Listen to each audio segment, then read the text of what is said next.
Hello hi friends, మా పాపమ్మ అయితే మీకు హాయ్ చెప్తున్నాం. మేము ఇప్పుడైతే ఫ్రైడే మార్కెట్ ఇవ్వాలి మాకు. మేము మార్కెట్కి అయితే వెళ్తున్నాం. మార్కెట్కి వెళ్ళి వీడియో తీద్దాం మమ్మీ అని అన్నది.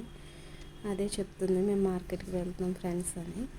ఇక్కడైతే మేము ఇంటి దగ్గర నుంచి బయలుదేరాం మార్కెట్కి వెళ్ళడానికి. మార్కెట్కి అయితే దగ్గరికి వెళ్ళాము.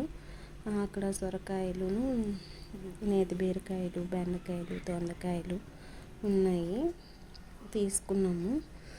అలాగే మళ్ళీ ఇంటికి వచ్చేసాము. ఇంటికి వచ్చాక మా పాప తీసిన డోరు తీసుకొచ్చినవన్నీ చూపిద్దాం మమ్మీ అని అన్నది.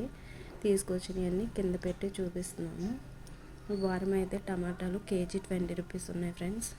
దొండకాయలు అయితే పావు కిలో 10 రూపాయలు అన్నారు. వంకాయలు కూడా పావు కిలో 10 అన్నారు. నేనైతే చిన్న స్టడ్స్ చూసాను, 10 రూపీస్ అంట, తీసుకున్నాను. బీరకాయ వచ్చి హాఫ్ కేజీ 30 రూపీస్ పడింది. స్వీట్ కార్న్ కూడా 10 రూపీస్ ఒకటి ఇచ్చారు. ఈ వారం అంతా కూడా కూరగాయలు రీజనబుల్ ప్రైజెస్ ఉన్నాయి ఫ్రెండ్స్. మా వీడియోస్ కనుక నచ్చితే please like and subscribe. Me support మాకు